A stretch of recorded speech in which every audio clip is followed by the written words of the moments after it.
Hello and welcome to the Stacking Dingers show. I'm your host, Matthew, aka Sheep, aka Dark Sheep, aka Sheep. What I said to my AKAs this time, but everybody enjoys my rambling introductions. Find me online at D4RKSH33P _.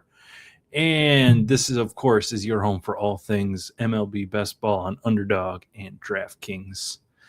We are getting deep into the rankings tonight. We have the initial rankings out by me and by my co-host, Billy Jones. Billy, welcome this evening. And joining us additionally today is the newest member of the Stacking Dingers crew, written contributor, Paul. Welcome, Paul. I should go back. You can find Billy at SportsVizBJ on the internet machine. And, this is how I know, Paul, you and I would get along. You got your handle is Biscuit Knees, but your threes instead of E's. So. I guess someone already had the original Biscuit Knees, surprisingly enough. I thought it would have been rare enough to get the original handle, but we'll make do with what we have. I know that. I got that dang underscore sitting at the end that I'd like to get rid of, but it is what it is. But so if you are just new to Stacking Dingers or new to this season, something new we added this year was some written content over on stackingdingers.com, which is links to our Substack. And we have basically right now, the first thing that we've done, you did a article originally on some of the initial ADP guys at that you thought would be a riser and faller, and the kind of the more common thing that we're going to be doing this year is tracking ADPs throughout the season. So this first one, my images are not loading for some reason.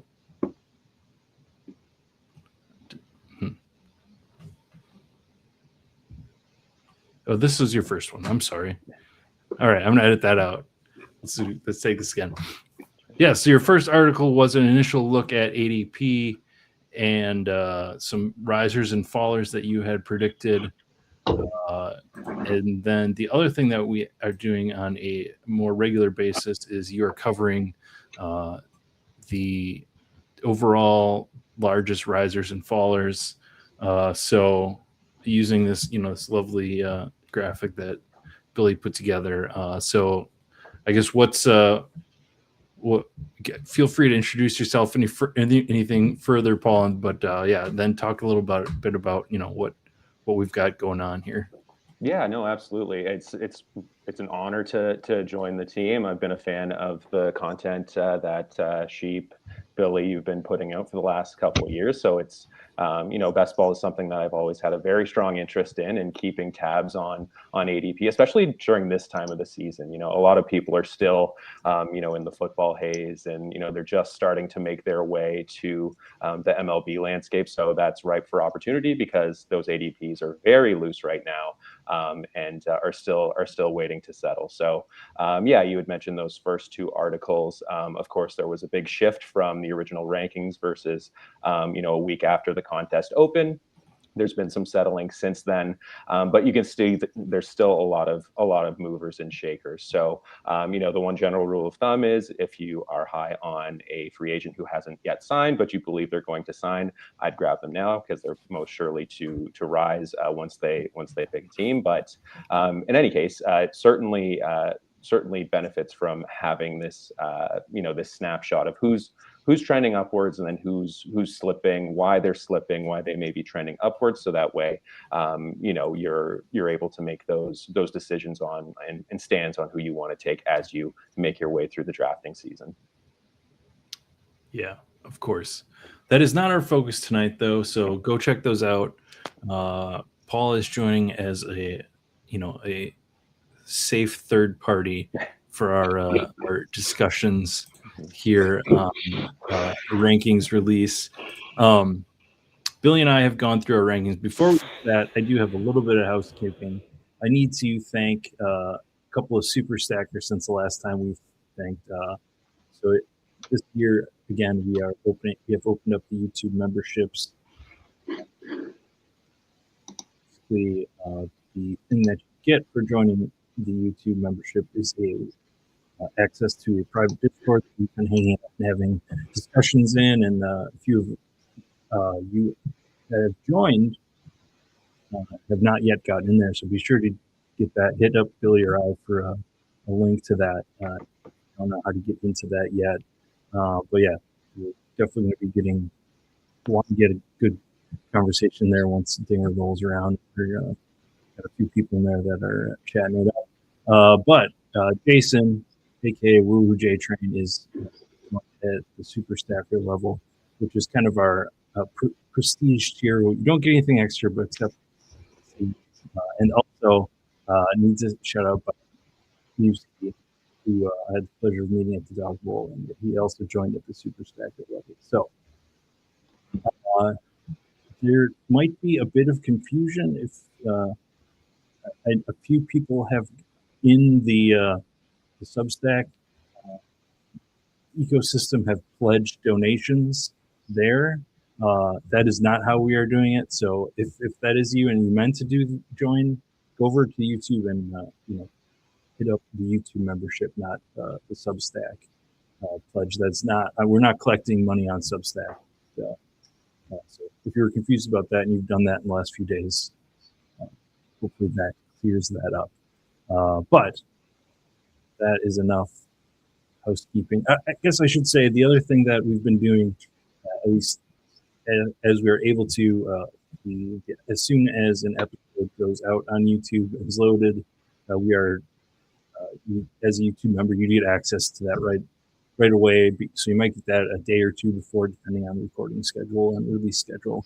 You might get access to that a day or two before the general unwashed masses. So it's a kind of secret benefit that we didn't really plan, but we tried out last week or I guess 2 weeks ago with the TJ Stats episode. So people had a few extra days that were members to maybe get in a couple of those drafts before those guys who now consistently have ADPs before they had ADPs. So that's enough advertising and all that kind of junk. So let's just get right into it. Billy, you have put together a little spreadsheet. I, of course, was planned ahead and worked ahead and did not get my rankings done today and get them to you this afternoon. But they're here. I made it through the top 200 of my rankings. And Billy, I know you've got, I think, maybe 250 or so on your side. Yeah. Yeah, definitely didn't make it easy. I mean, I'm sorry that today's chart isn't so eloquent. Sheep didn't get me any data until I don't know, 2 o'clock this afternoon. But anyway, so what we're looking at here is just current ADP, what Sheep has them ranked as, his rankings at, what I have my rankings at, comparing the two of them. And we're going to go round by round, calling out some of the biggest differences, why we rank them as such. So that's kind of just what we're doing here. Yeah, and I don't know if this is going to be the final version, but at some point, everyone should get access to this and have the ability to sort either on either one of ours and download this as a CSV and upload it directly to Underdog to use.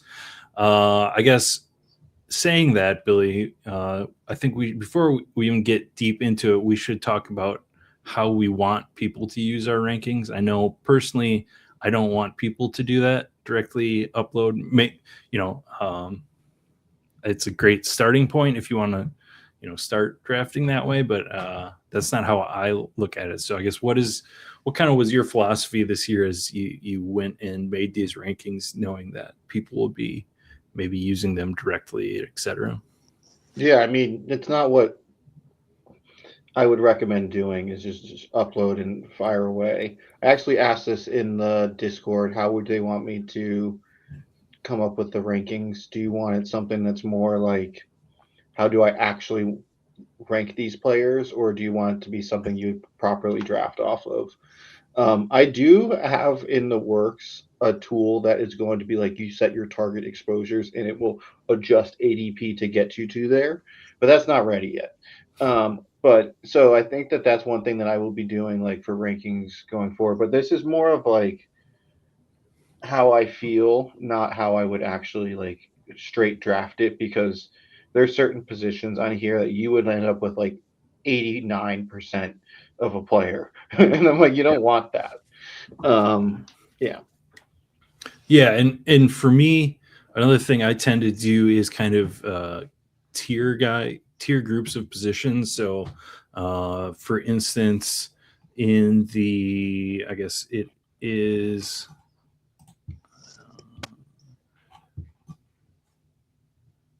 the like my ranking 24 to 34 is 10 infielders that I kind of think are interchangeable.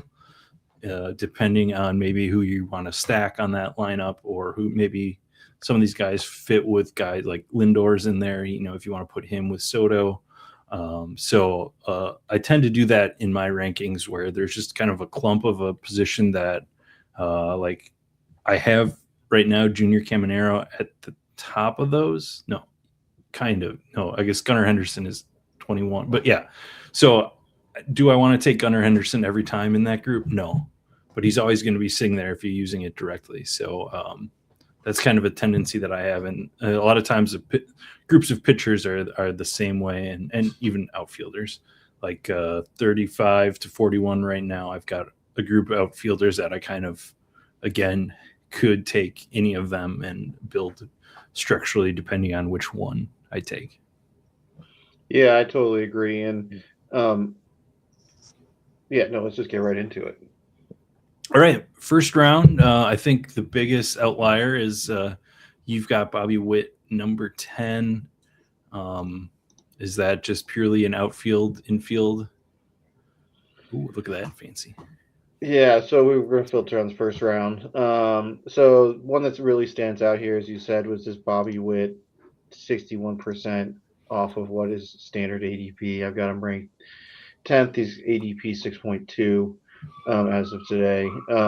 And that's really like a structure thing. I think that like your elite and then like your second tier of outfielders, are like you're not really replaceable comparatively to like infield scoring. I mean, is like very much replaceable, as well as like I don't know. I think that like elite infield tier almost like kind of wraps around into the second round. So like I'm just not inclined to go and get the top guy of what I think is like a kind of longer first tier. So yeah, I think I don't hate the player. I think what's going to end up happening here is that I'm not going to have this is going to end me with like very little of him.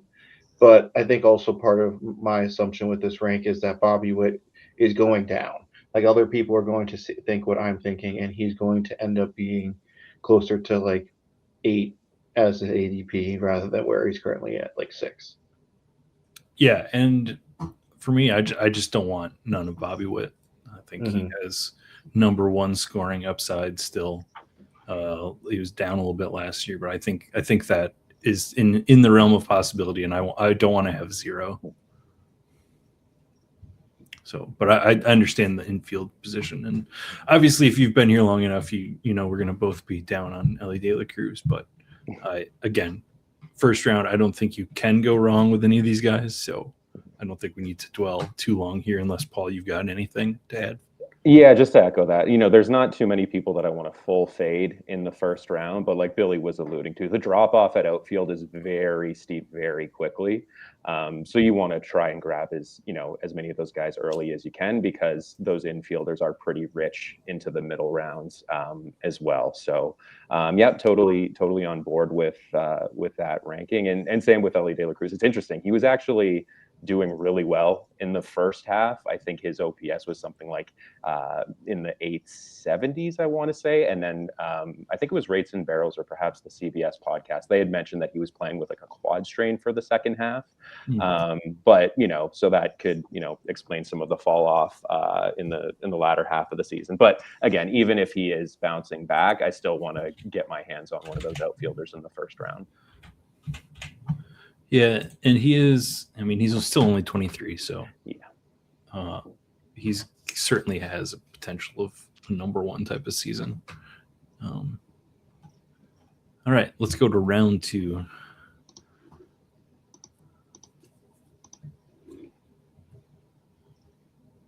All right, round 2 here.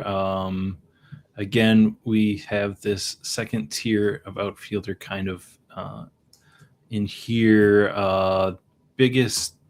Couple of big differences here. Obviously, we're both lower on starting Skubal.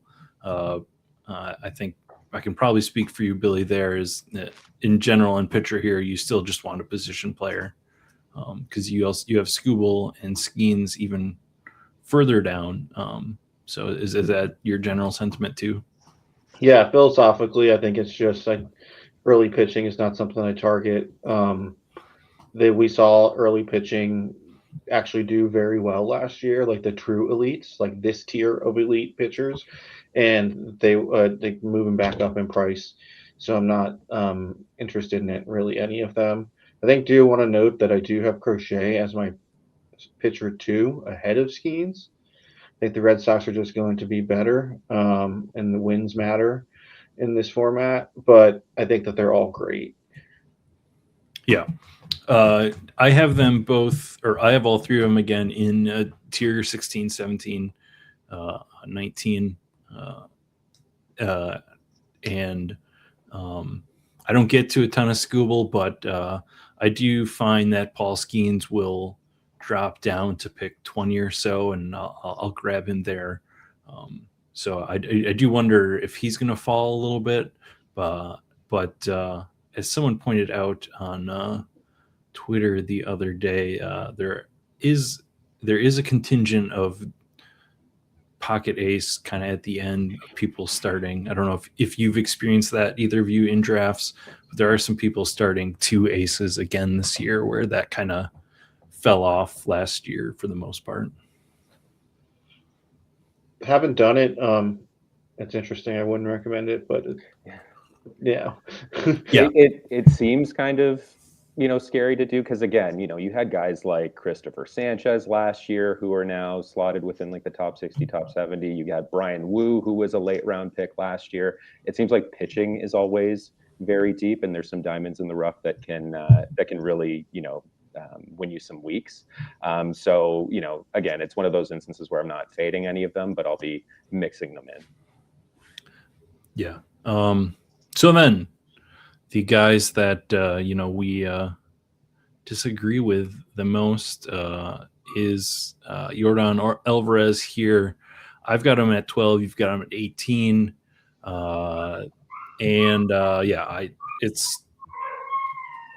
It's hard to go back to him after last season. Consistent problems with his knees before that. So I'm just, I've always been a fan. If you're watching this show long enough, you know that I'm a Jordan Alvarez fan, and the injuries last year should have, I don't think, any effect. I'm more worried about the knee thing cropping back up for him than anything, but I think he's the sort of guy that you still might just want in the playoffs when you need him, and I don't want to bump him too far down. In fact, my love of him, I'll bump him a little bit up.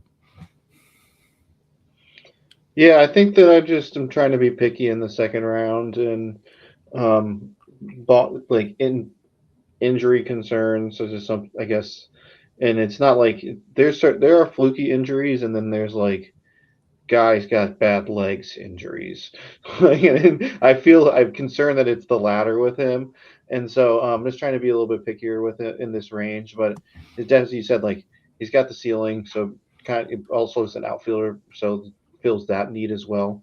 I don't want to get too low on him. I think that's just like what our part of the discrepancy here is that we're talking about early picks. So you have them 12, which is actually particularly high, and I have them 18. So I'll still be getting some, but it's just not a player I'm heavily investing in comparatively to some of the guys later in the second round. I kind of have the second round flipped if you look at my chart.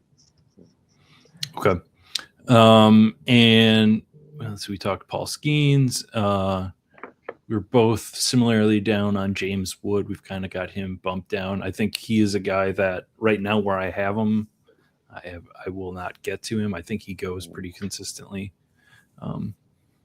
there. I guess you can say I don't like the young guys, but we'll get to some later on that I do like. But that's more, I think, an overall, I think, risk that the Nationals are just going to be bad again this year.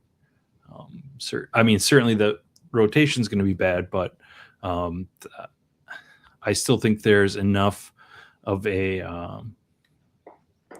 not error bar, but a big enough window that they could be just overall a bad team even on offense. They have all the young guys still have big ranges on their projections, in my mind, including James Wood. But then maybe I'm missing the upside. Paul, what do you think about that?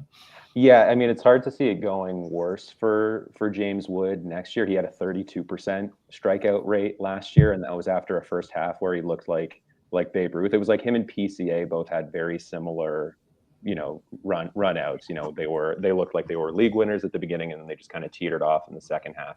He's only 23. The strikeout rate can improve, but like you said, the offense as a whole isn't going to be very appealing. So he's not going to be very enticing to stack with. But with that being said, he looked like a superstar for the first half of last year, and I think there's still an outside chance that he can be closer to the first half than he was the second half. James Wood. Yeah. Anyone else, Billy, you want to talk about here? I'll highlight some players that we're both really high on. Both high on Devers.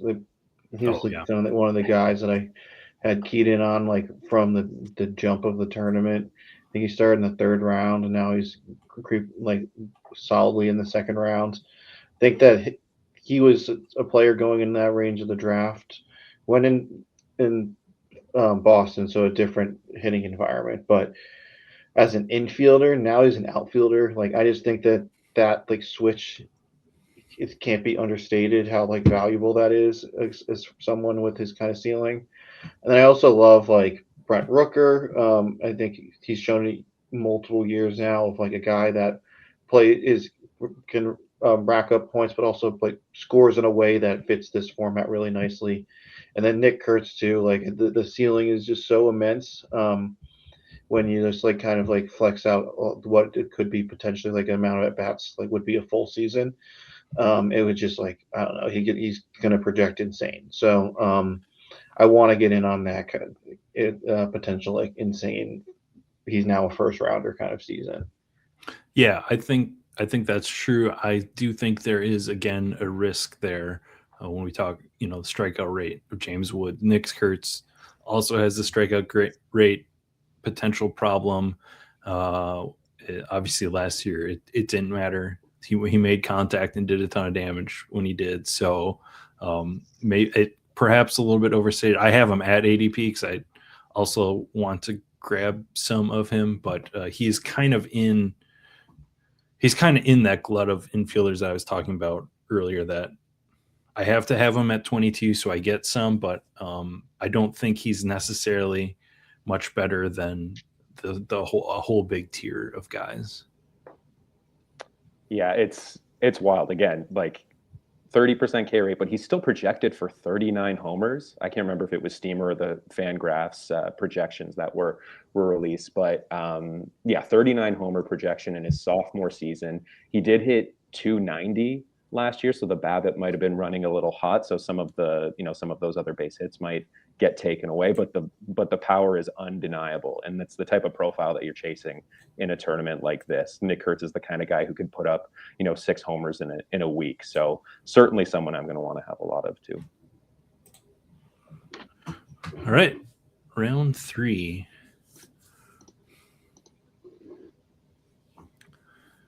All right. So let's see here. The biggest red that jumps out. Let's just go right there. Well, man, you might see an NR also that we need to address. But first, I just saw that Yoshinobu Yamamoto. You have him ranked at 59. Billy, is this? That seems more than just don't want an early pitcher sort of stand. This is the Dodgers mess around with their pitchers, and I don't trust that he's going to get you enough volume that you would need out of like a guy going in the third round. And I just feel like he had like an unreal run out last year. I mean, I get that he's really, really good, but you're drafting a guy that I question the true volume ceiling, and I also question that, like, is there even more ceiling in there than what we saw last year? So, yeah, I hard 0% will be getting of him this year, and at least at this rank. Yeah, and some of that is even just playoff. What he stands out is all the excellent playoff run that he had. Probably bumps up his ADP. Yeah, so you'll notice. Explain your Wyatt Langford. Okay, so as I was doing this, I was trying to organize my thoughts, and I was sort of just like putting in numbers for guys so I can keep sorting based on a rank. And I found that there's guys that were showing up maybe, I don't know, 20, 30 picks or more different than their ADP. So rather than just have them in my top 200, guys that I didn't want any of, I gave no rank to. So they're just basically on my do not draft list. And it's obviously, or maybe not obviously, it's going to be probably hypocritical as we talk through a few other players, but most of them are, I don't trust their health status this year. Wyatt Langford specifically, I want to see a full season of him without the soft tissue injuries. I have Tyler O'Neill fear for Wyatt Langford in terms of these big beefy guys who continually are missing a couple of weeks at a time due to strains of this or that. So I want to see a season where we don't have that before I feel like I can trust paying this price for Wyatt Langford.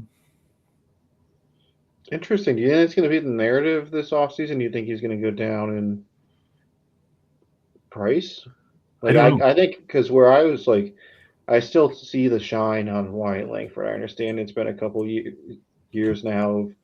He's been in the us drafting him, but he's still a young player. Still, we thought to have like this immense upside. So that's why I kind of ranked him at cost. But if you think that there's going to be this like constant narrative of and looking at him, he did have 557 in 2024 for plate appearances and 573 last year. So I could be overblowing it, but yeah, it's just a fear I have.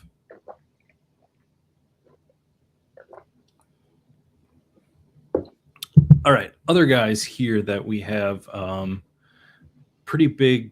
Well, actually, most of the guys here we're still in the range where a few picks difference is going to be a pretty big change. I guess Jarren Duran, I've got 36. You've got 28.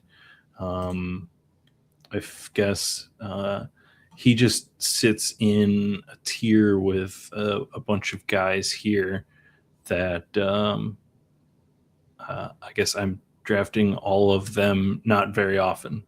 If we take a look at yeah, I think it comes down to, I mean, if you look at it, so it's Duran, Roman Anthony, PCA, Wyatt Langford's not even ranked. Riley Green you have at cost. Jackson Merrill, you're low on as well. It's like you just kind of low on every single outfielder in this range, which is fair. It was like a point if you're going to say that they're just pushed up based on cost of like the scarcity. Um, I think that I struggle to rank them all behind because then you're going to just never like I just can't fit that structurally. Like I know that I need outfielders for me to like meet the structural requirements that I'm trying to get to. So like how he's kind of missing the entire third round of outfielders, which is fair, but I think it's just I don't know. It's just kind of it's something to take away. I think it more is that big tier of infielders that I want one or two of those. So we're in the third round. Depending on where you're at, maybe one of these guys could slip to the fourth round. Then there's a group of outfielders in the, I guess, fourth and fifth that I like. So yeah, a lot of structurally, I'm getting to outfield, and then one of these infielders that's in this or the early second or the late second round as my build. So I think that's kind of ultimately the structure that I'm landing on. Again, I mean, outside of Wyatt Langford, I'm not like specifically fading these guys. So this might be another situation where drafting straight off my ranks is not even something that I would do in this case. It's just grouping those guys together that leads them to this kind of scenario where they're all a little bit behind or right at ADP. That makes sense. To the fourth round. I guess we should. I guess we can get to Junior Caminero. I feel like people are overblowing the move back to Trop for him. I think he deserves to be in this tier, and I think some people are probably unfairly bumping him down because of the park change. The batted ball data is going to speak for itself wherever you place him.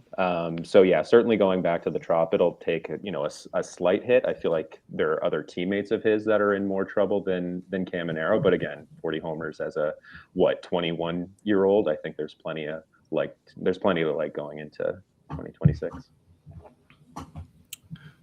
All right, fourth round, Billy.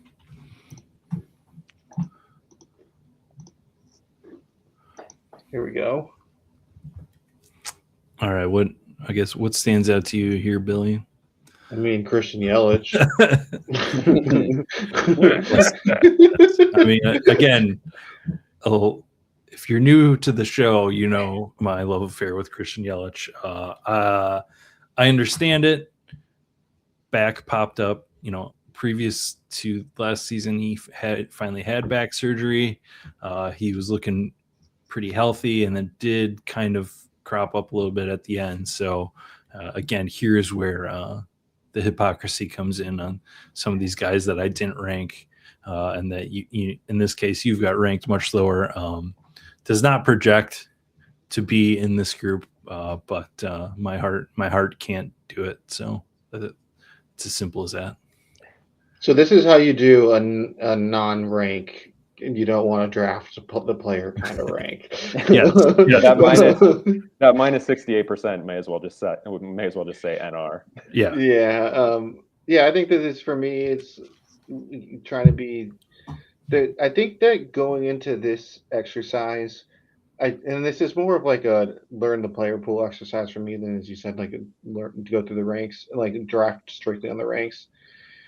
I've like kind of learned that I think I want it to be more which players do I want to cross off of my player pool more than it's like how many players do I want to get like way overweight on certain players.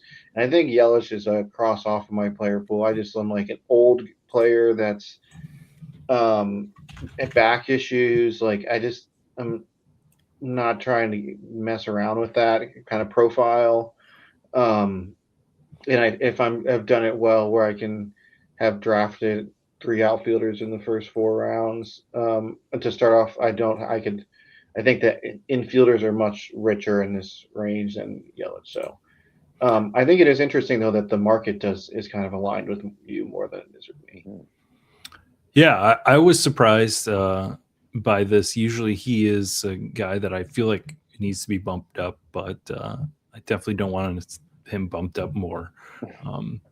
But I can see another. I guess last year he put up 29 home runs, 16 stolen bases, and the 103 RBIs really kind of got him there. I think that the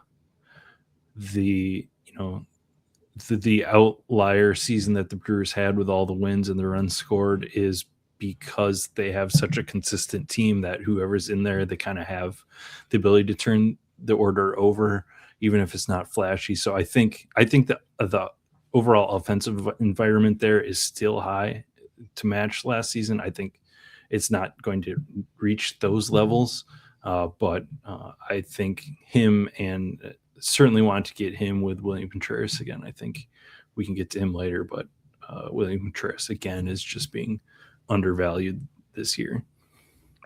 Yeah, it was interesting. Looking into Yelich, his average launch angle last year was 1.9 degrees. So the fact that he hit 29 homers is pretty impressive, considering there were a lot of worm burners in between. Yeah, that's not even that. We didn't even address that risk. That he's always been a pretty low launch angle guy. So yeah, I do have a big bump up here, Manny Machado. I think. Speaking of underrated, I think year after year he's just a consistent guy, and I think he should be with this tier of that I've been talking about. The tier kind of spans 3 rounds. That's, I guess, how I'm missing out on a lot of those outfielders is this infield tier kind of spans 3 rounds for me. And I think some of these guys, him, and I mean, you got Bryce here, and even on the next slide, Trey Turner. I think all of these guys are similar upside, regardless of, maybe some down years last year. This might be. Oh, sorry. Go ahead, Billy. I was just going to say, with all these infielders that you're going to be targeting early, I hope you have some late outfielders that are in your wheelhouse this year. Yeah, I mean, usually I'm getting 2 outfielders and then an infielder. So, and then piecemealing from there. So, yeah. Yeah, so this looks like position scarcity pushing these infielders to the 4th round, because a lot of those outfielders, Sheep, that you didn't like in the 3rd round, I'd much rather have a Harper, Marte, even a Betts and Machado over, like a PCA. But again, I think people are so worried about not having enough points at the outfield position that, they're prioritizing that selection in the 3rd round. Yeah, and after this discussion, I need to probably go look at and actually see how my outfield grooms are looking, and kind of do the mental exercise of the 2 for 2 swaps. Like, if I take Bryce Harper here, how does that compare to an infielder or the outfielder that I take later? Compare Seiya Suzuki and Bryce Harper with whatever late round outfielder, infielder I have to take instead. So that's a good thought exercise. Hunter Brown, I think, just was big Hunter Brown last year. I think he's going to come down to earth a little bit. He's still excellent, but I don't think the price matches his overall outlook. So did want to just call that out too. You're definitely buying a ceiling price on him. Can't imagine he's going to go much higher than this and reach that next tier. So, yeah, again, just structurally, like, I'm low on pitching still. Yep. But yeah, he's not someone I'm. Let's move on to round 5.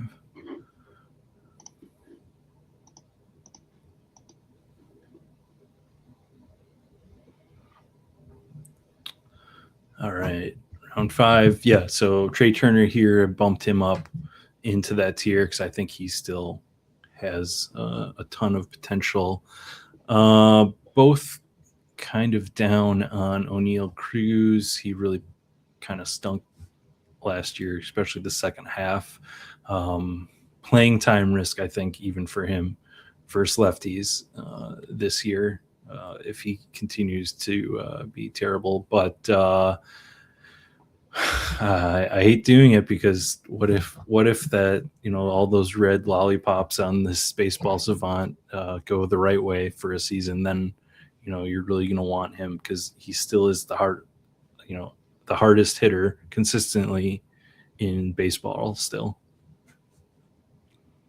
Yeah, and he's the kind of, if you're building outfield rooms where you go 2 outfielders, 2 infielders, and then like your third outfielder is this range, he's the type of guy who could like compete with anyone in those that earlier rounds, right? So, it's an interesting target, but again, I think that I don't think he's very good at baseball. Like I think that's just my take, and that's why I'm fading him, and we're both seem to be aligned with that.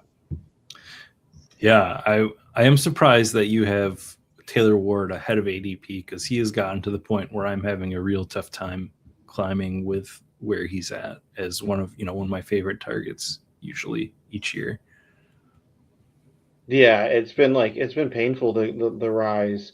I mean, I saw where he opened up the tournament at, and that was great. Like I was like, oh great, that's an awesome target, and he's definitely kind of screaming up the board. I think part of my rank is that I just think with all these outfielders, I'm just not getting caught in a bad position, but it is like I think he's kind of reaching the ceiling of where I'd be willing to draft him, and I think that 44 rank probably is a little aggressive, honestly.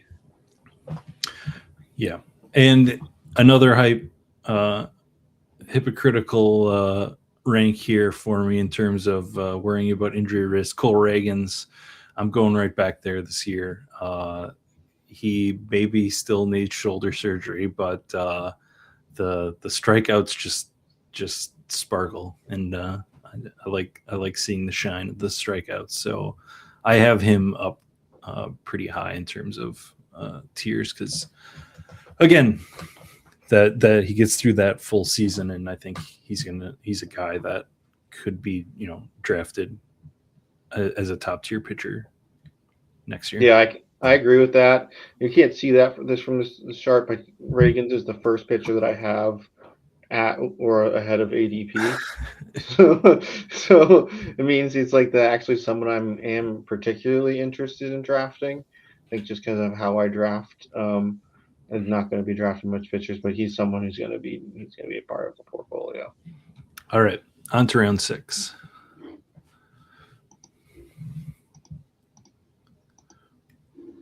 It's funny because we can't actually see you clicking on the drop down, so it just looks like you're magically casting a spell with a few clicks in Excel to make this change. So yeah, I'm an Excel wizard. What can I say? All right, so we have another one of guys here that the negative 77% on Lawrence Butler that would have gotten a no ranking from me. So let's start off there, Billy, with Lawrence Butler. I think that Lawrence Butler is this ADP is almost like a carryover from last year's tournament. I don't think it makes a ton of sense for me because from what I understand, he's kind of trending towards being a platoon-ish outfielder, and you don't need that, especially when you look directly below him. Jerks and Profar should be leading off the top of a Braves offense, which I'm excited about this year, or part of like the top of the lineup. So that's kind of where I'm coming from. Is like my expectation on volume is pretty low, and he was a major disappointment for me last year. So part of the fade train this year. Yeah, I think there is some comments that I've seen in discussions about him off season here that he wasn't exactly 100% healthy the second half of the season last year. So that could be factored into it. But yeah, he did trend towards platooning and they have kind of an exciting outfield over in Athletics land. They just re-signed Tyler Soderstrom to a long deal.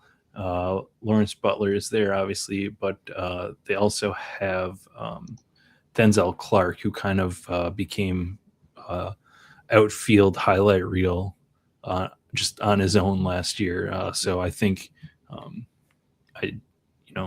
and they did bring in Jeff McNeil, who could play some outfield. And I do worry about his playing time, so I get it. Yeah, obviously I have him bumped down to Byron Buxton. I assume is an injury sort of thing for you.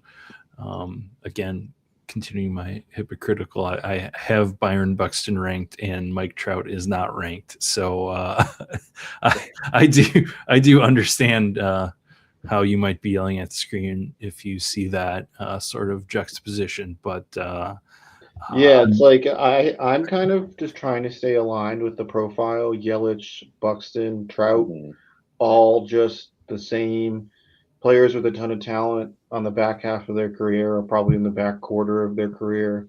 And if they can stay healthy, then yeah, we can see some value there. But that's if they stay healthy, and I don't trust that if.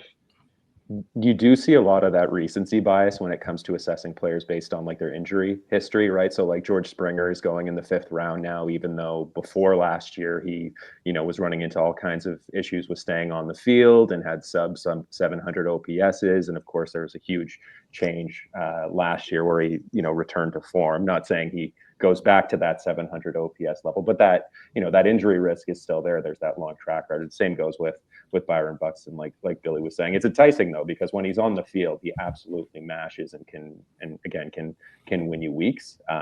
But again, it's a pretty rich cost for someone that comes with that much risk.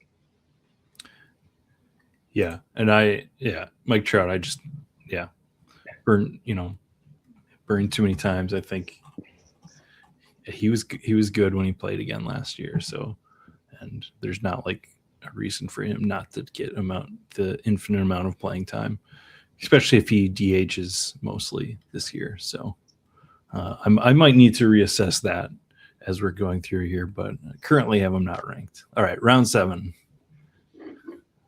Now we're cooking.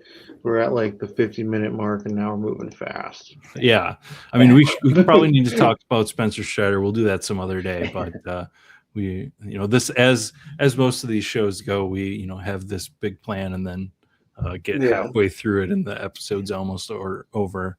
All right, so we have here a couple of outfielders again that I'm down on, Quan and Stour. So really, as I'm going here, I don't know how my outfield rooms are coming together.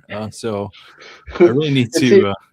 It's like you're down in theory in the rankings, but when it comes to the draft time, like you have to to select some outfielders, right? Yeah. Right. Michael Harris here. I am selecting. I am. Okay. I am. He started out insanely cold last year. But I think we saw at the second, like the last month, I think we saw the Michael Harris that I've been trying to draft for the last 3 years. So I'm again going back there. What stands out to me on this page is that so you have those pictures that are all right there at the top, and you're in on all of them. It looks like. Yeah. Mm-hmm. Yep. Ian DeGrom too. DeGrom and I guess maybe some even on the next slide. I'm not sure, but yeah, this is where I'm getting my SP2 from often. Luzardo, Joe Ryan, Kirby, Framber, Jacob Mizorowski. These are a lot of my SP2s and 3s between these 2 rounds. Yeah, I've been doing the same. Let's see. What else? Any other names in round 7 you wanted to highlight? I think Ben Rice, just because over on the Deposit Kingdom baseball thread, there was a Ben Rice conversation today. The ultimate question for Ben Rice, who destroys right-handed pitching, is how much patience are they going to have him versus left-handed pitching this year? The Yankees have come out and said that they're going to give him everyday playing time at first base. They signed Ahmed Rosario, and it talked about him playing some first base for a small 1-year contract. but I do, as much as they're not signaling it, and he did improve against lefties last year, just knowing how the pressure is on the Yankees, I still think there's plenty of risk for him to lose playing time against left-handed pitching. Yeah, I can see that concern. I love the idea of the upside there, and if he's like not bad against lefties, but increased volume, but his continued great against righties, so you could have yourself a league winner there.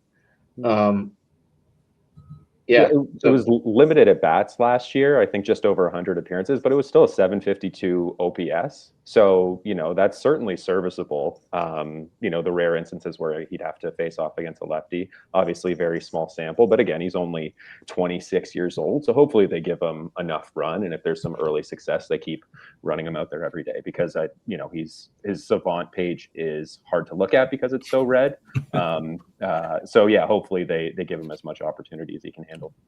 Yeah, it's on like any other team, almost any other team, I wouldn't be as worried about it. But just with the Yankees and the pressure to succeed there, I do worry about how long of a leash he has. Worry to go back more to his 2024 kind of version of versus lefties. Okay. Another name on this page I want to highlight before we move on to the next round is Alex Bregman, and you're at ADP. I'm pretty far ahead of ADP. I think that I'm probably high on him, but he's a free agent. When he signs, he's going to go up.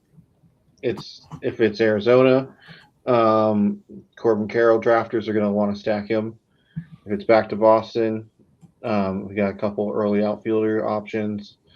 Detroit, there's an early outfield option as well. So I think that getting ahead of getting a good price on Bregman right now is something that I would prioritize.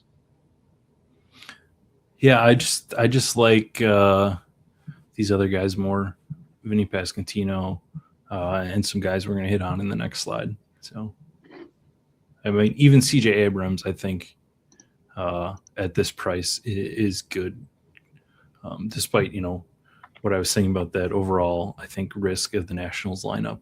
But yeah, Willy Adames, Bo Bichette, and who else do I guess not even Bo Bichette. Where do I have Bo Bichette? Because I have him further down than I expected. But William Contreras from further on is, all guys that I'm taking over Bregman. Although that might be a problem. I might need to adjust my Bregman. So yeah, let's see. So I do have one non-ranked here guy, and you kind of have him, your version of non-ranked, Zach Wheeler.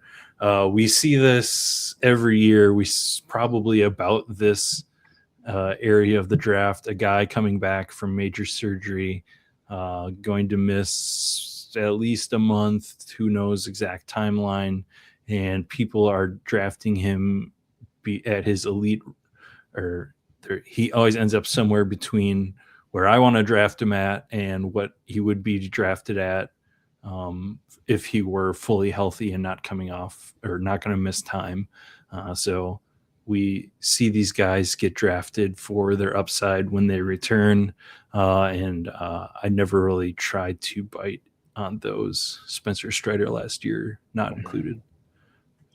If it wasn't infield or outfielder, I would be more inclined to do the injury thing, because you just don't have this level of attrition that you see that pitching, your pitching staff is going to bleed as the season goes on. So I'm not accepting lost innings this far out, just because I'm assuming lost innings are coming anyways. So that's why my Wheeler position is just so low. Unless there's very clear health trends that are super positive, I'm just not interested.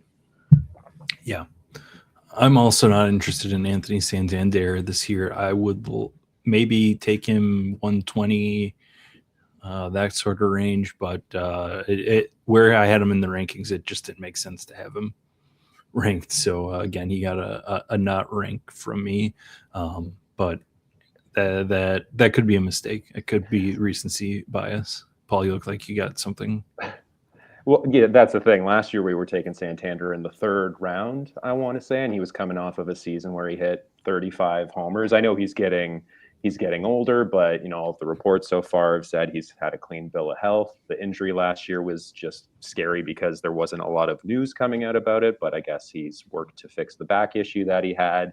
Even if he doesn't get to that 35 homer total, he's still projected for a lot of pop in a Toronto offense that by all accounts is going to be, buzzing again. They've got a lot of the same guys coming back. So based on where he's going and how thin outfield gets, by this time of the draft, I'm liking to take pitchers too, because typically I'm waiting. But, if you do take a pitcher early and you're looking to tack on at outfield, Santander should be slotting in there every day. And ideally he's got an opportunity to, bring some runs in with some homers. But again, I can understand being scared off by the injury, but if he's looking healthy in spring training, then it might be full systems go. Yeah, this is the type of range. This is the range where we want to draft a lot of pitchers, and you can tell by this amount of purple on the last couple sides and next couple sides as well. But if you want to draft it differently and have like an early pitcher, and Santander does the year that we hope for, he can unlock those type of bills. That you just forego one of those early outfielders, you draft for one of your crochets, and Santander rolls in with 30 home runs. So an interesting target on like some of the more contrarian style builds. Great point. I think, we're mostly at ADP here on pitchers. I'm surprised that you're with me on Jacob Misiorowski. I do think that this is a really rich ADP for him. I think projection wise, because I don't know, I think this year he's going to start some games and still have some of the bullpen type of opener before him starts, aka starts. So I think that we're paying a very high price on Jacob Misiorowski, and I see why people would not want to do that. Career history of a lot of walks in the minors. He did make that better his first full season last year. But I think there's a ton of risk here at this price. But again, I'm there for it again with some heart. So I'm interested to know why you also are interested in him here. Yeah, I think it's like one of these things where I haven't written him off yet because of the immense talent that is obvious there. I think the rank doesn't show like my tentativeness to draft him when I actually do get on the clock, but there are rooms where I think that I'm more comfortable with the volume I have, and I'm like, okay, I'm gonna take a big swing, and it's him or Chase Burns, a profile like that in this range where it's like, okay, if they're showing up for 2 starts in the right time, I am so happy. Like Misiorowski, 2 starts, like 2 6-inning starts in the playoffs in 1 week, like good luck. Like that's going to be a tough score to come back from, or something that'll really boost you. So that's kind of why I haven't written him off yet. Yeah, he kind of dig in a little more on him because I think he's a really interesting best ball player. He did have a pretty bad backside of the season, but then in the playoffs, coming out of the bullpen, he looked comfortable and kind of I feel like he righted the ship in my mind, that some of my doubts on him that where I was struggling to watch his starts as a Brewers fan. He kind of, showing up in the big games really helped me believe in his, mentality going into this season. And the other thing is, I think the Brewers are going to need a lot of innings out of him, even if it's with an opener, because I still have kind of a 60-70% chance that they trade Freddie Peralta still this offseason. And I think that I don't trust Brandon Woodruff to hold up for a whole season, and they've got a lot of other guys, but I think they plan on using him a lot, even if it's not always as a traditional starter. So that's my Jacob Misiorowski spiel. And I guess we'll go to round 9, and maybe this is going to be a 2-hour episode. Hope you guys don't have to go to the bathroom yet.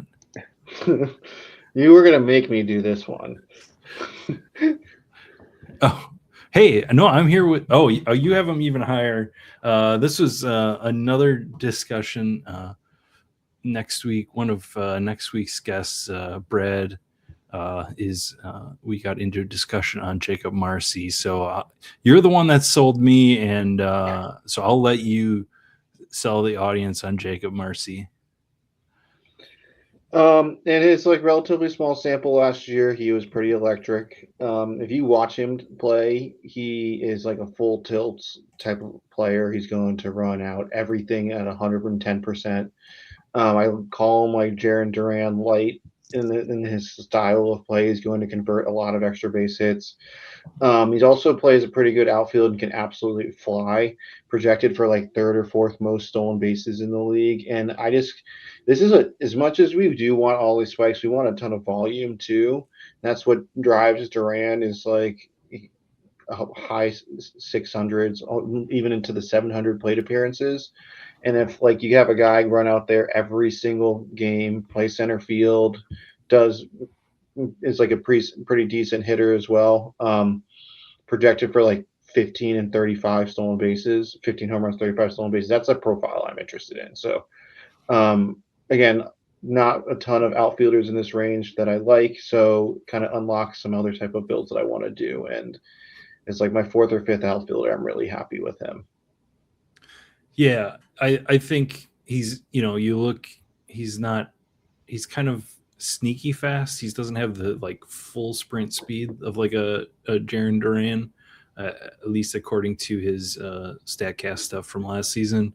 But he hustles. He's got currently a steamer projection for a 230 batting average, which he smashed last year in his debut, which started hot and kind of cooled off, as you would expect for someone new. But for me, I'm getting a little bounce back from somebody. Hello. 1 second. My AirPods were. Oh, are we good now? I'm just going to plug in quick. Yes, I think so. All right.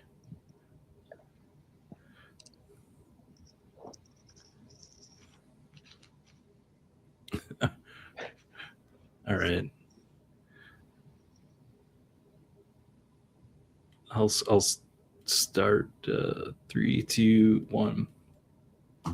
The other thing with Jacob Marcy for me is that he couldn't have a better opportunity this year. I think being on the Marlins, I mean, they just traded for Estuary Ruiz, which is a nothing for me, but they have no reason with even if he is hitting 231 to start, I don't think they have any reason to pull back from him. Maybe he drops in the lineup, but the upside, like you said, is a 600 leadoff at bats this season. And even if you look at the steamer projection and see that 231 batting average, if you actually look at his projected underdog points per at bat and per game, it's pretty elite. It's like close to Randy Arozarena levels, and it's kind of a sneaky set of points. I think it's easy to look at his profile and think maybe he's a Stephen Kwan, which I think he has more power potentially in his bat than that. So I think this is a guy that we talk about, these sorts of guys that have the potential to be going in the 20th round next year, or could be going in the 5th round next year. So I think this is a guy who, as the years have gone on, as I play best ball, I would, when I first started, I would have been totally out on, but I think I want to capture maybe the upside here.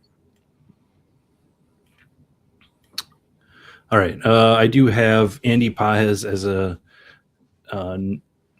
guy here that's not ranked. I think that's maybe a mistake. I'm just not enamored with him at 106. I think he's just getting a Dodger boost, an ADP, and then Luis Robert, who I guess you're fine with this year, but year after year, I don't want to have anything to do with him. I think with Robert, we've been drafting him at a price for so long that is significantly higher than this that I'm like 108. Sure, why not? That doesn't seem so bad. And that's really just like my sentiment with that. It's like what could go wrong in this window? Like these are all like fourth, fifth, sixth outfielders anyways. So I like the idea of him being the guy that we wanted him to be a couple years ago. So I think that's why I'm not in the no rank, but not inspired to draft him either. Yeah, and Joe Adele, who has jumped up this year, I think we're both pretty okay with at this. I guess I have him 10 spots higher, but if he keeps climbing, I can't really go too much further up the board on Joe Adele. We do have Kyle Bradish on here. See last week's episode for information on that. Let's move on to round 10.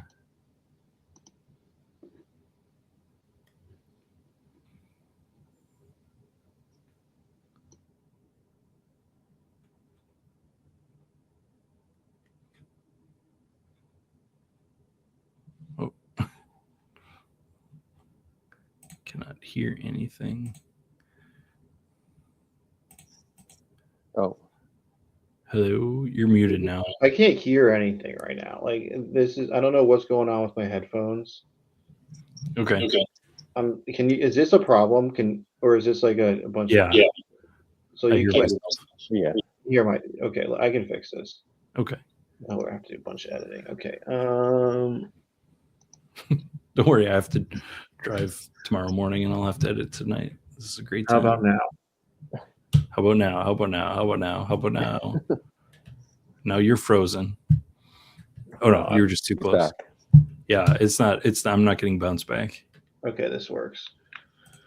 Sorry, it was like it kept happening and it's coming back, and I was like, I can ride this out, and then it just stopped. I froze and I switched my headphones. I'm sorry. Okay, let's get back to wherever you were. I'm supposed to switch it next. Oh yes, round 10. Let's move on to round 10.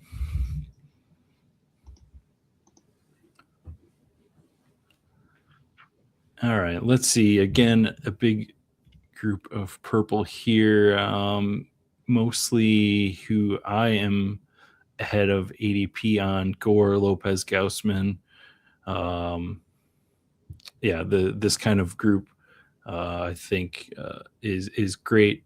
Mackenzie Gore is still just excellent for the format. So you've got the most at ADP, but I'm grabbing a lot of guys here. I think Yasevich is I'm not super high on as much as maybe some later guys, and a couple of the Nolan McLean, Chase Burns guys I'm not into, but you are. Yeah, I love me some Chase Burns. I think he's absolutely electric. I think that's one thing that stands out on this slide is we're kind of both backing on the Matt Chapman experience. He's just kind of rock solid. I wonder if that rock solidness, boringness is something that I shouldn't be going back to just because he's good, not great, and I should be trying to swing for a little bit more upside. But he's just such a good baseball player that I kind of want to draft him high. Yep. Yeah. Shane Langoliers I have above ADP because I'm interested in building A's stacks. Holiday, Terang up here at the top, kind of potential volume guys here at the infield. Terang had some power added already to the stolen bases that he had, so I think it's fair where he's going. see you're a little bit further down on him. Yeah, I think it's like I'm just typically anti-stolen base guys, and he's a stolen base guy. So do you believe the power is real, or do you think that there's a bit of regression? I think 15 home runs for the season is perfectly fine. There was some underlying changes that matched the power output change. I think some interesting guys here. Jack Caglianone, who I'm pronouncing, I'm sure, incorrectly, Kegs, and Dylan Cruz are both potential high upside guys who did not show up last year. These could be kind of sophomore breakouts that maybe I should be targeting a little more often than I am, though. Yeah, Caglione's interesting. He's recent first round pick. He was crushing the ball in the minors, on base all the time. He didn't flash really when he got called up to the majors last year, but he was able to keep his strikeouts in check for the most part. So if they're going to give him some run, and he has that highly coveted outfield eligibility, he's certainly worth mixing in, especially if you do, if you like guys like Bobby Witt, if you do like Vinny P. Even Michael Garcia, he had a bit of a breakout last year. He's a little bit expensive, just based on his profile. The thing with the KC guys is it's harder to hit home runs. They can still get their slug with doubles and triples, but Caglione comes with a lot of pedigree, so that's something that'll be very intriguing during draft season. Yeah. And then we somehow both have Cedeno Raphael at exactly 148. I do not understand why people keep clicking this guy.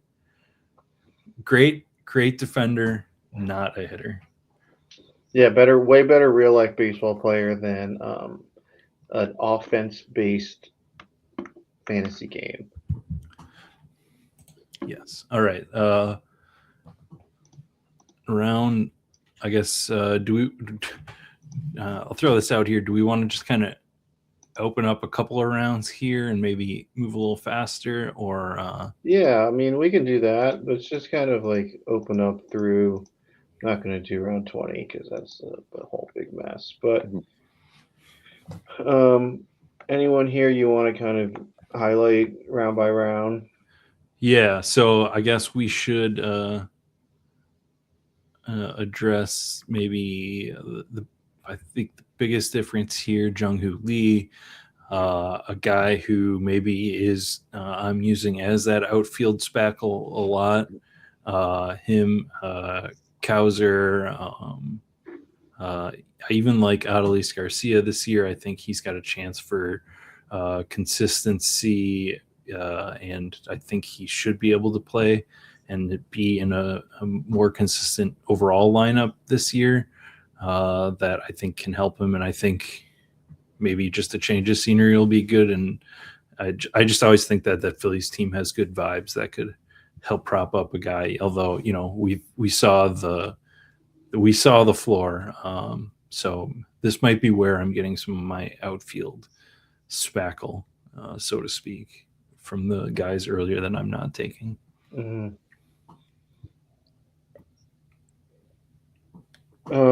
Let's see other names on here that are interesting. Kind of a corollary discussion to the Kegs and the Dylan Cruz. We do have Jason Dominguez here. I really don't like ranking him where I have him ranked. But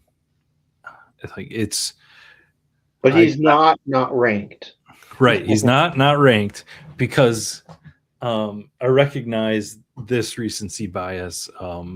The Trent Grisham experience last year was ridiculous, and I might be overvaluing Trent Grisham because he's a guy I've kind of always liked, even from his obviously from his early days as a Brewer, and so I think this is Jason Dominguez, another kind of sophomore potential breakout hitter that maybe I shouldn't be as down on based on last season as I should be. Just might need consistent playing time.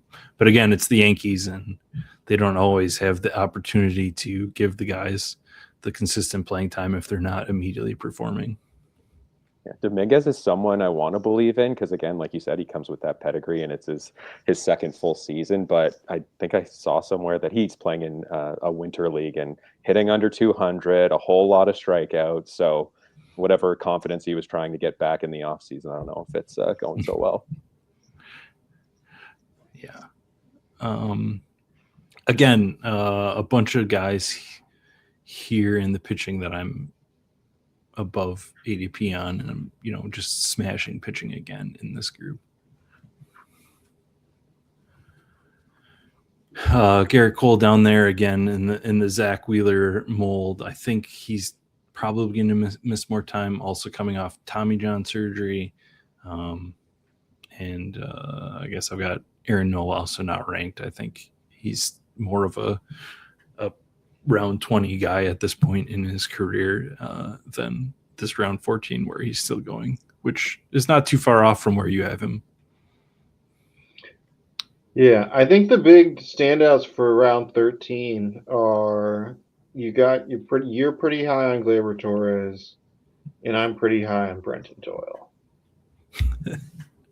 Yeah, I guess for me, Gleyber Torres is just another Matt Chapman type of guy that just consistent profile, like daily projections. He projects well most games, potentially good lineup spot in Detroit always. And I might be a little bit too high on him. If you're drafting based off my ranks, you don't have to take him where you'll have plenty of opportunities to take him when he'll be sitting at the top of your queue often. So yeah, that I just like his consistency, and I think the situation is still good for him this year. So Brenton Doyle. Yeah, I think it just comes. I think it's as we get later in the draft, that it becomes concerning on like the playing time and specifically in outfield because it gets so thin. And I think that Brenton Doyle is such a good defender that the playing time is going to be there. This is 2 years ago. He was completely undrafted. When it was awesome, was a guy that we should have been drafting. And then last year went way up the draft board. I was guilty of chasing him in all of the Rockies last year. Poor decision. And so but now he's back in a range where I think it makes a lot of sense to target him. Only need a couple weeks out of him in cores to make it a functional pick. And I think he could get somewhere in between where he was being drafted last year and where he's being drafted now, kind of range. Yeah, and I have him right at his ADP because I'm with you. I think this price is excellent on him. Again, doesn't project. If you look at it, he's got like a 98 steamer WRC plus, so it's like he's not a great hitter, but a Coors is still just good enough of a benefit to make him valuable here. Mm-hmm. And I should say outfielder in general. Friedel, I like here, Varsho, and I think Wilyer Abreu is a guy who is I forget. I want to say maybe it's Rates and Barrels, but they outlined a pretty good case for him not being as much of a platoon risk this season as he maybe was last year. So that's kind of why I like him. I think if you look at his steamer projection, you're going to see not very many at bats, but I think he can gain some of that back. And on a per plate appearance kind of per game level, I think he is really good. And obviously at this point, outfielders, we're taking guys that have playing time risk anyway.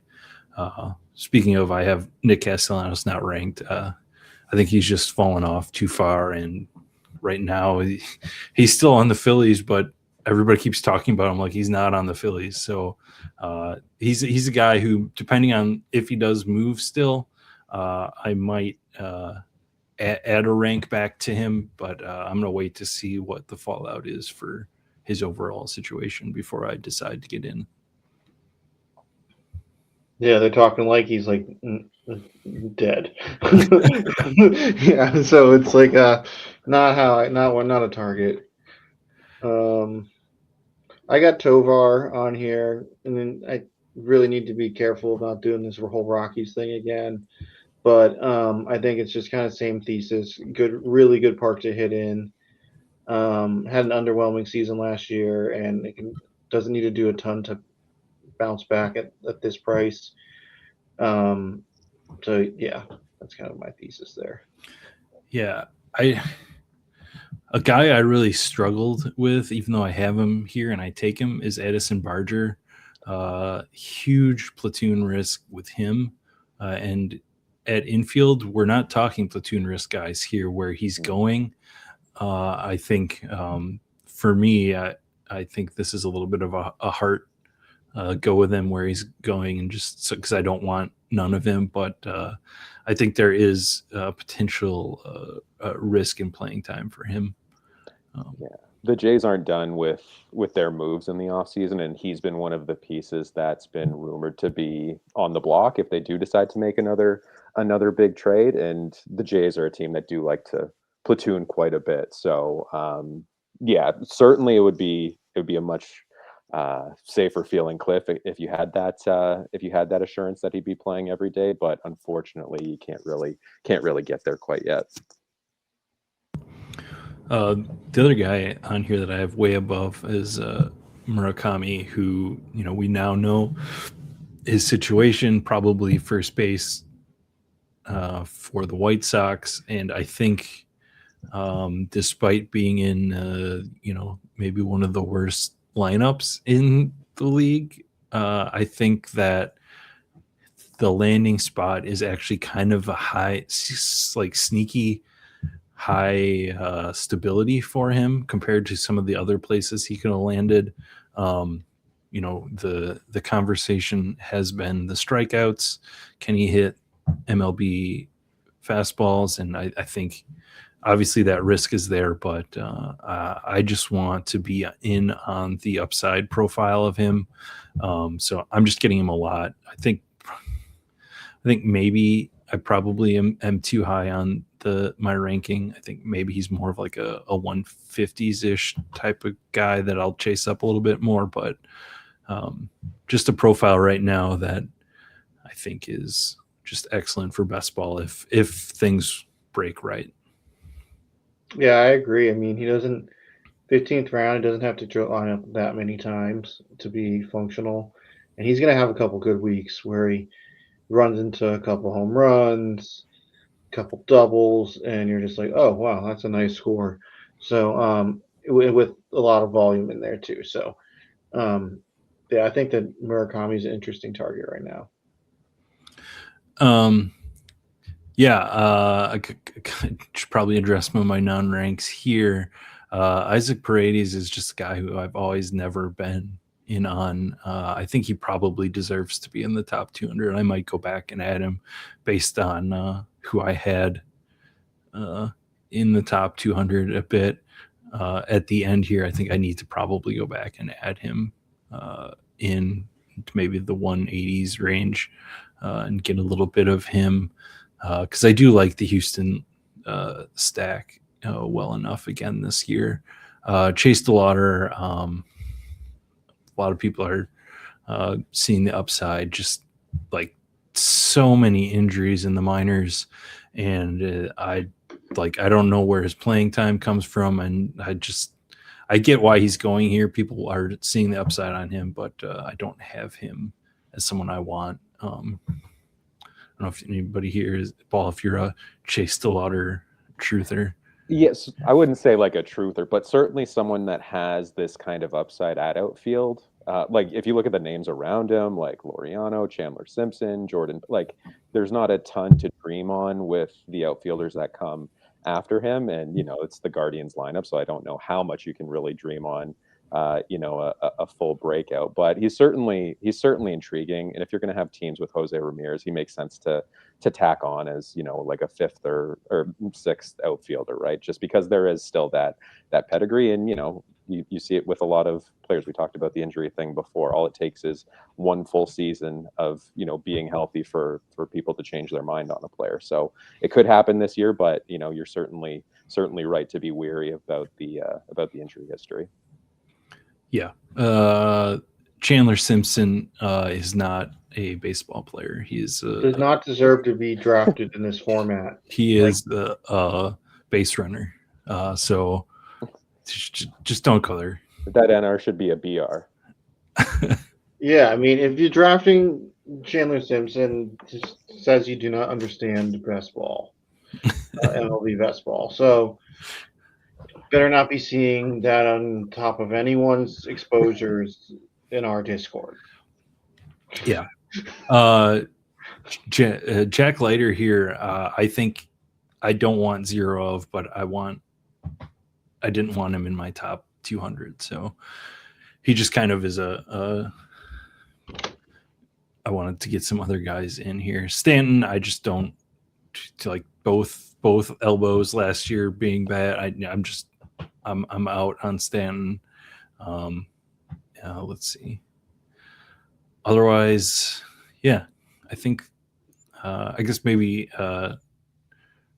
Ranger Suarez there is a guy that stands out. I just think he's being underdrafted without a starting role right now, and I think he'll move up to where I have him at my ranking once he gets signed.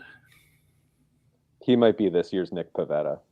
If you guys remember, Nick Pivetta was going very last couple rounds of the draft and then finally signed and shot up. So that could be Suarez's trajectory this offseason. A couple other pitchers here I don't have ranked: Shane Smith, Shane McClanahan. Health for one thing. I don't think Shane Smith's actually that good. So I'm kind of dreaming on some other guys later over Shane Smith. Maybe wrong there. Yeah, a lot of these NRs are just guys I don't have in the top 200 over some other guys. So at this point, it's kind of like a big mush of players anyway. I know I said this to you, Billy, as I was finishing up today, is like 160 on. I could almost argue to go with anybody from any point in that mush of players. Yeah, and I think I said this off the top. Like this exercise more of like eliminating players out of the player pool that I do not want in my portfolio. And that's what you are doing with some of this. Is just like straight up crossing off names as well as highlighting late names. Like is Will Smith 168. That means you're a big fan of his and you're going to be looking into. That's an 18th round pick that you're excited about. So yeah. Max Muncy there too. The late two Dodgers together that you can throw together to shore up your infield, I think is great. And outfielders, I think Mickey Moniak is a sneaky guy that should be going higher. Talk about pedigree and finally getting an opportunity. He kind of showed up last year for the Rockies, and I think you can take him 18th round, but I've got him ranked a little higher, and I might not even take him that much higher, but I just want him to be at the top of my queue to remember, because he's a name you don't think about much. Mm-hmm. Especially if you're looking for that final outfielder, what is one round early to make sure you don't get stuck. Yeah, well, and I guess it remains to be seen.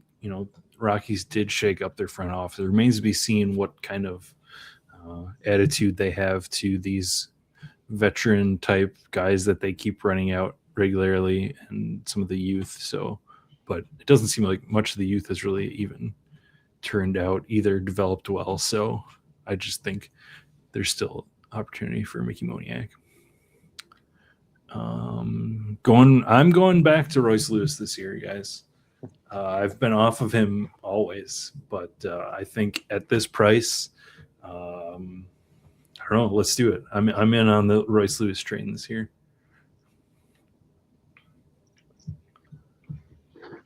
Is there anyone else deep? I think that's it. Mason Wynn. I was So I want to get your opinion on this because I don't know what to do here. Like, this is a player that in 19th round, like, he projects for a ton of at bats comparatively to other players here. Like, Yeah. so and then you can do Win and Ivan Herrera do like this, like, kind of Cardinals late. I think we've been talking about Cardinals late stacks for like 4 years now, just because they're not any good. Maybe we should just say that they're not any good and move on. But I'm curious to your thoughts there. Yeah, I'm adding Lars Nootbaar back again this year. I can't quit him. If you want to get nuts, like one of our, next week we'll talk to Brad about his Jordan Walker stand. He's only like 23 years old. So yeah, I think a late Cardinals stack again this year is great. Like the potential of at bats is huge, even if they don't do a ton. The cost that you're getting them at and you're getting correlation just makes sense to draft them.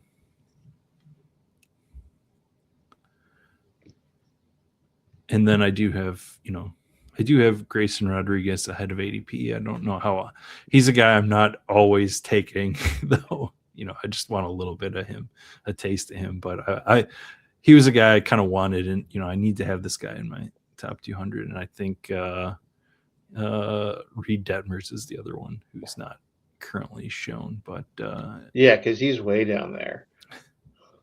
Yeah, he's in like the round 20 mix. Yeah, I got to imagine one of those Angels pitchers that they signed to a 1-year deal. I feel like there were like 4 or 5 that they brought in already.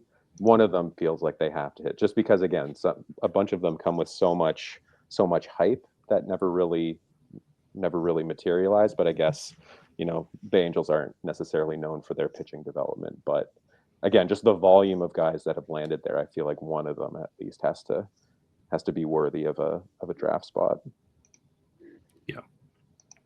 Lars Nootbaar, Ha-Seong Kim. Yeah, that I think Atlanta bounces back in a big way this year. So if I can tack on him late in a stack, I'm happy to do it.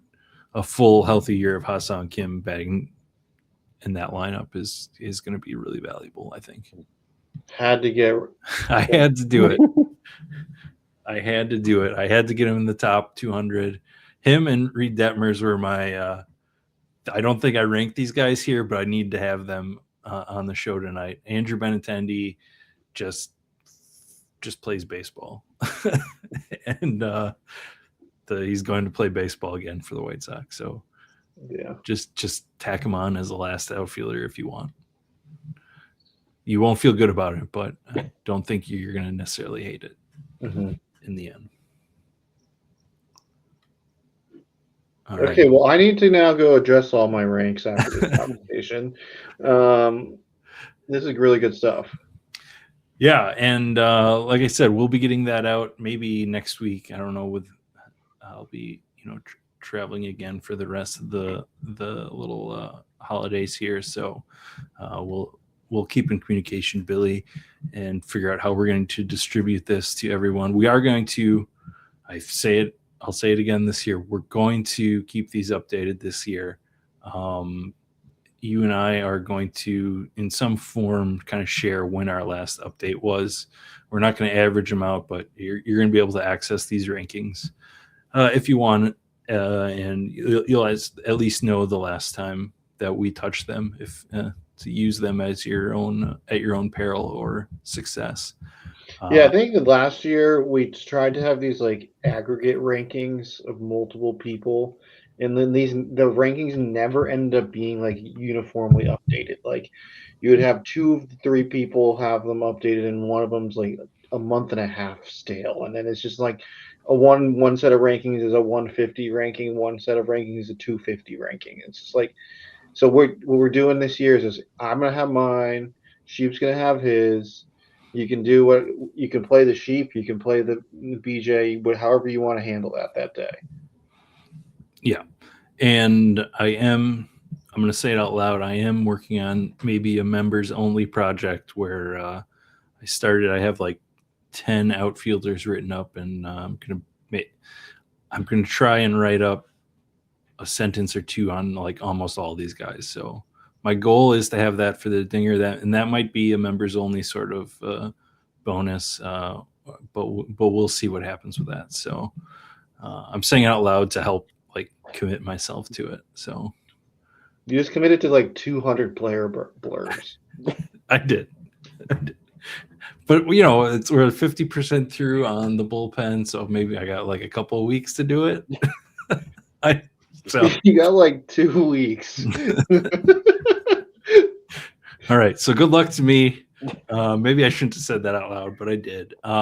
Next week, tune in. We are going to be having a roundtable discussion with some 150 maxers from the community. So we're going to be going through stuff kind of surrounding the process of maxing the dinger and being a max enterer and controlling the exposures and all that kind of stuff. So tune in for that next week.